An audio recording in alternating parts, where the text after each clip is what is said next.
സ്റ്റേഷനിൽ നിന്ന് മോളെയും ആ പയ്യനെയും പരാതി പിൻവലിച്ച് കൂട്ടിക്കൊണ്ട് പോയപ്പോ അവരുടെ കല്യാണം നടത്തി കൊടുക്കാന്നാണ് നിങ്ങൾ പറഞ്ഞത്. അതെ, പക്ഷെ പിന്നീടാണ് ഞാൻ ആ ചാഞ്ഞ മരത്തിന്റെ കാര്യം ഓർത്തത്. ഏത് സ്വന്തം മകളുടെ ജീവിതം വെച്ചുകൊണ്ട് ഒരു പരീക്ഷണം നടത്താൻ എനിക്ക് മനസ്സ് വന്നില്ല. എടി, നീ ഒന്ന് അകത്തേക്ക് വാ. ഇവിടെയൊക്കെ ഒതുക്കിയിട്ട് മതി നെയ്യപ്പത്തിന് മാവെടുക്കാൻ. അതെ, വർത്താനം പറഞ്ഞിരിക്കാൻ പോകുന്നൊക്കെ കൊള്ളാം. ആ വല്യേച്ചി ഇങ്ങോട്ട് പറഞ്ഞു വിട്ടേക്കണം. എനിക്ക് ഒറ്റയ്ക്ക് കിടന്ന് പെടാപ്പാട് പെടാൻ. ഓ ശരി, ഞാൻ പണി ഒതുക്കിയിട്ടേ പോകുന്നുള്ളൂ, പോരെ? ഓ, ഇനി ഞാൻ സഹായിച്ചില്ലെന്ന് വേണ്ട. നീ അപ്പൊ ഓഫീസിൽ നിന്ന് നേരത്തെ ഇറങ്ങിയോ? 1-2 ആവശ്യങ്ങളുണ്ടായിരുന്നു. അതിൻ്റെ ഒപ്പം അമ്മയും കൂടി ഒന്ന് കണ്ടേക്കാന്ന് കരുതി. ചേച്ചിക്കിപ്പോ മരുന്നൊക്കെ ഉണ്ടല്ലേ? ആ, അതൊക്കെ ഉണ്ട്. പിന്നെ നിന്നെ കാണുമ്പോൾ എനിക്കൊരു കാര്യം ചോദിക്കണമെന്നുണ്ടായിരുന്നു. എന്താ? വേറൊന്നുമല്ല, ഇന്നിവിടെ ഒരു സ്ത്രീ വന്നിരുന്നു. അവരും അമ്മയും കൂടി കുറെ അധികം നേരം മുറിയിൽ അടച്ചിരുന്ന് എന്തൊക്കെയോ സംസാരിക്കുകയും ചെയ്തു.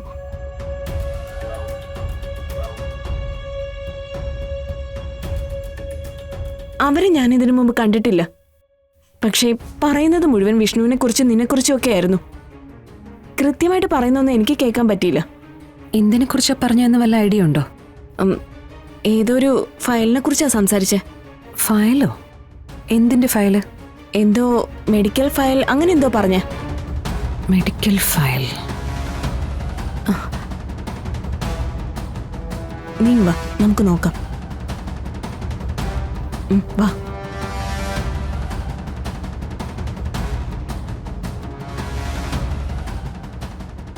അവളെങ്ങോട്ടാ ശാലിനിയെ വിളിച്ചോണ്ട് പോകുന്നേ? വാ.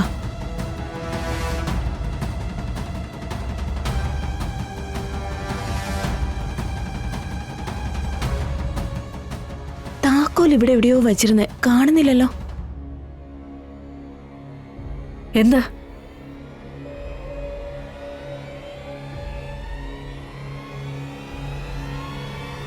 എന്താ ഇവിടെ തപ്പുന്നേ? അമ്മ അതിനകത്ത് എന്തോ ഫയൽ വെച്ചിട്ടുണ്ടെന്ന് ശാരികേച്ചി പറഞ്ഞു. ഓ അതോ? അതെന്റെ പഴയ റിപ്പോർട്ട്. നിങ്ങൾക്ക് എന്തിനാ അത്? അമ്മ കാണാൻ ഏതോ പെണ്ണു വന്നു പറഞ്ഞു. ഏതാ അമ്മയാ പെണ്ണ്? എന്തുവാടി ഇത്? എന്നെ കാണാൻ ഇവിടെ ആർക്കും വരാൻ പാടില്ലേ? എന്നെ കാണാൻ പല ആൾക്കാരും ഇവിടെ വരും. നിങ്ങൾ എന്തിനാ അതൊക്കെ തിരക്കുന്നേ? ദേ, ആ പെണ്ണ് അവിടെ ഒറ്റയ്ക്ക് കിടന്ന് കഷ്ടപ്പെടില്ലേ ശാരി? ഒന്നും ചെയ്തില്ലെങ്കിൽ ആ കാശെങ്കിലും വാങ്ങിച്ചൊന്ന് പെട്ടിയിലിട്ടൂടെ? ഞാൻ പോയേക്കാം, വെറുതെ കിടന്ന് വായിട്ട് അലക്കണ്ട. ഓ,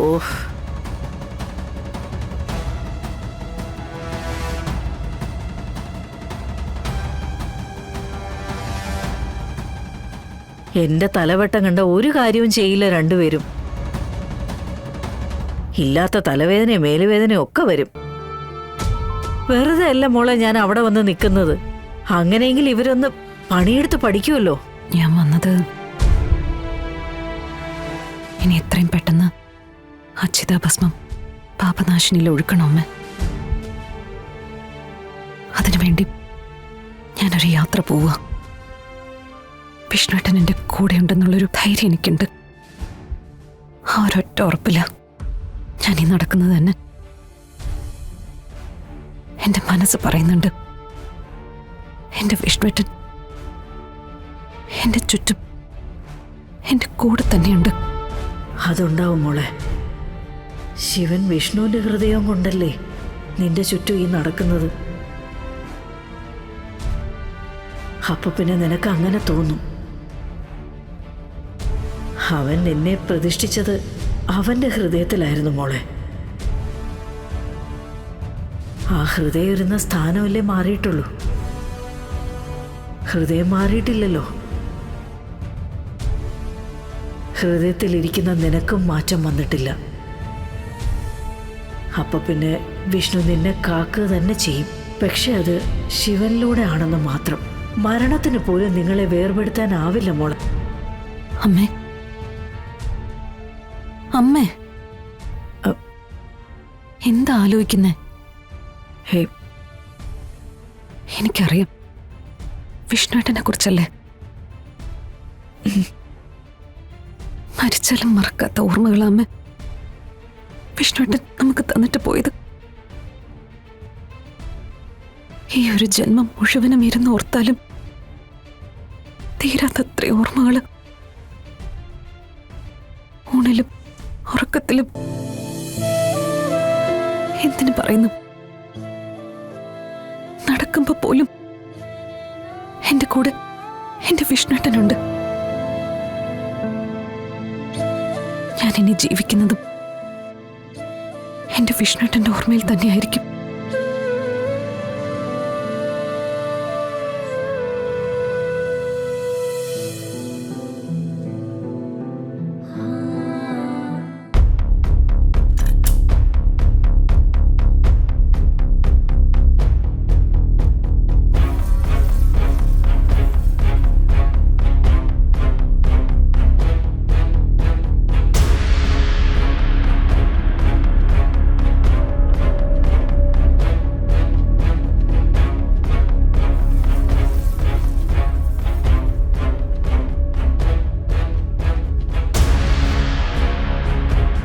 സാറേ, ഇവിടെ ആരുമില്ല.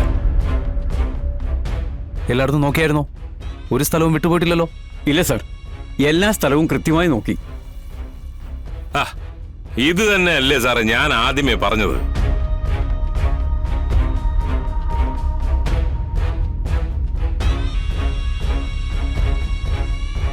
എനിക്കിപ്പോ അതിനൊന്നും നേരമില്ലെന്നേ. നേരം ഉണ്ടായിരുന്ന സമയത്ത് ഇതും ഇതിന്റെ അപ്പുറമൊക്കെ കാണിച്ചിട്ടുണ്ട്. പക്ഷെ ഇപ്പൊ പ്രായമായില്ലേ, കുറച്ചൊന്ന് ഒതുങ്ങാൻ തീരുമാനിച്ചു. സാർ ഈ കലാപരിപാടിയും കൊണ്ട് വന്നില്ലായിരുന്നെങ്കിൽ എനിക്ക് 5-6 വീടുകളിലും കൂടെ കയറി മോളുടെ കല്യാണ ലെറ്റർ കൊടുക്കാൻ പറ്റിയേനെ. വെറുതെ സമയം മെനക്കെടുത്തി. സ്വാമി, സാറന്മാർക്ക് കുടിക്കാൻ എന്തെങ്കിലുമൊക്കെ എടുത്ത് കൊടുക്കും. നല്ല ക്ഷീണം കാണും. അമ്മാതിരി പണിയല്ലേ കയറി എടുത്തത്. നാരങ്ങളും എടുത്തിട്ട് വാടോ. ആ സ്വാമി, ഒരു ലെറ്ററിങ് എന്ന്. മകളുടെ കല്യാണമാണ് അടുത്ത മാസം 22-ാം തീയതി. കുടുംബസമേതം വരണം.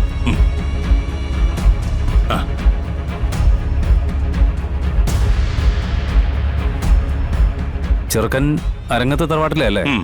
അത് പിന്നെ നമ്മുടെ നിലയ്ക്കും വിലയ്ക്കും ഒത്ത കൊമ്പിലോട്ടല്ലേ നമ്മൾ ചാടി കയറാൻ നോക്കൂ. അറിഞ്ഞുകൊണ്ട് ആരെങ്കിലും ചരിഞ്ഞു കിടക്കുന്ന മരത്തിൽ കൊണ്ടുപോയി ചാർത്ത് കെട്ടുവോ സാറേ? ഇല്ലല്ലോ. അതേ ഞാനും ഇവിടെ ചെയ്തുള്ളൂ. സ്റ്റേഷനിൽ നിന്ന് മോളെയും ആ പയ്യനെയും പരാതി പിൻവലിച്ച് കൂട്ടിക്കൊണ്ട് പോയപ്പോ അവരുടെ കല്യാണം നടത്തി കൊടുക്കാന്നാണ് നിങ്ങൾ പറഞ്ഞത്. അതെ, പക്ഷെ പിന്നീടാണ് ഞാൻ ആ ചാഞ്ഞ മരത്തിന്റെ കാര്യം ഓർത്തത്. ഏത്? സ്വന്തം മകളുടെ ജീവിതം വെച്ചുകൊണ്ട് ഒരു പരീക്ഷണം നടത്താൻ എനിക്ക് മനസ്സ് വന്നില്ല. ഞാൻ പ്ലേറ്റ് ഒന്ന് മാറ്റി.